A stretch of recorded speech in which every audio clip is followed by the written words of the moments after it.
Two boys. Same crime. But one walked out free, and one almost didn't walk out at all.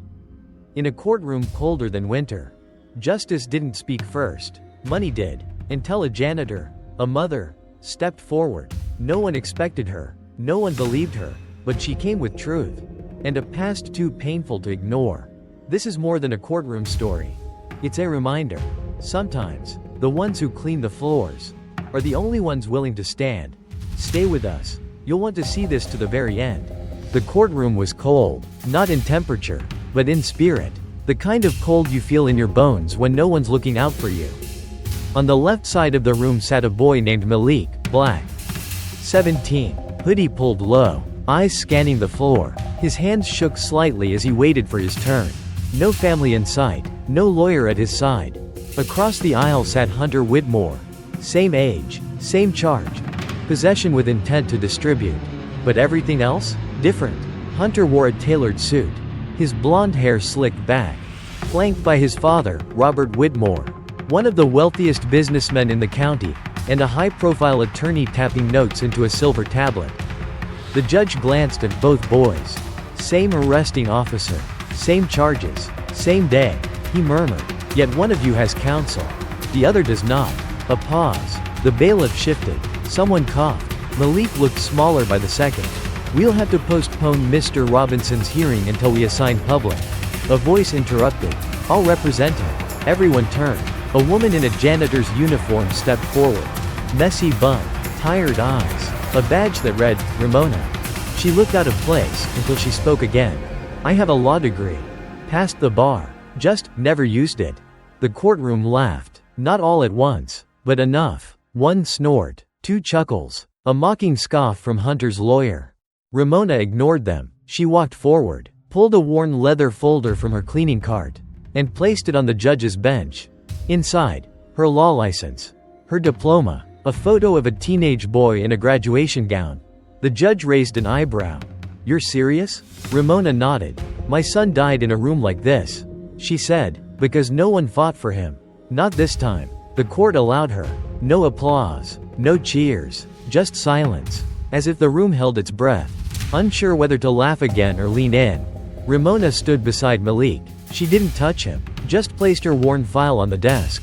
Do you understand the charges? She asked softly. Malik nodded, eyes still down. Hunter's lawyer rose next, clearing his throat. We'd like to request leniency. My client is an honor student, active in church, and has a bright future. The judge looked at Ramona. She didn't flinch. Your Honor, my client was stopped walking home from work. The drugs were found in a backpack, not his. No prints, no footage, no confession. The prosecutor leaned forward. Still, he fits the profile, doesn't he? That word, profile, hung in the air like a stench. Ramona's jaw clenched. So we're profiling now? Is that justice? A low murmur filled the room. The judge raised his hand. Then came Hunter's turn. The prosecutor barely spoke. Hunter's lawyer did all the talking. He's never been in trouble. He volunteers at the animal shelter. He was holding those pills for a friend who needed help. Help? Ramona whispered. You sell pills in a parking lot and call it help? But no one stopped her. She stood slowly, turned toward the judge, her voice calm, but sharp. My client didn't have a father who could buy him freedom. He didn't have friends in court. He had me, a janitor with a broken past. The judge leaned back. His eyes, gray and tired, studied Ramona for a long moment. Then he spoke, slow and measured. You know this isn't how things are usually done.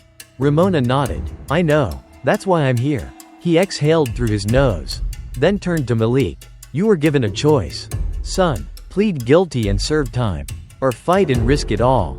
Malik's lips trembled. His voice cracked. I didn't do it. His voice was small, but honest. And the room, for the first time, felt it. Ramona stepped forward. Her voice dropped lower, more personal. My son was 16, arrested for something he didn't do. He took the deal, thought it'd be over fast. He never came out. A gasp. Someone near the back covered their mouth. Hunter's lawyer shifted, uncomfortable. Ramona turned to the jury. You may not know this boy. You may look at him and see a hoodie, a color, a threat, but I see a son, a boy who deserves better. She paused, looked at Hunter. I see a boy over there. 2. Just with more chances. The room sat still. Then Malik did something no one expected. He stood up. "I'll fight," he said, louder now. "Even if I lose, I want the truth to be heard." Tears welled up in Ramona's eyes. And for the first time in that courtroom, no one laughed. The trial lasted 2 more days. Ramona questioned every witness. She stayed up reading case law in the janitor's closet between shifts. No fancy PowerPoints. No paralegal team. Just a mop leaning against her briefcase. But she fought. With facts. With fire. And with a love that no paycheck could buy. The jury took only 3 hours. When they returned, the courtroom held its breath again. The foreman stood, on the charge of possession with intent to distribute. He looked at Malik. "We find the defendant not guilty." Ramona didn't cry. She closed her eyes, whispered a name, and smiled. Malik covered his mouth. The judge banged the gavel once. "Freedom. Hunter?" He got probation. But something in his eyes had changed. He couldn't look at Malik. Couldn't look at himself. Outside the courthouse, reporters waited. Ramona walked past them, hand on Malik's shoulder. One reporter caught up. "Ma'am, you were a janitor. Why risk everything for a kid you didn't know?" Ramona paused. She turned to the camera. "Because someone should have done it for my son." What would you have done in that courtroom? Have you ever witnessed something like this? If this story touched your heart, share it. Because someone, somewhere, is still waiting for someone to fight for them.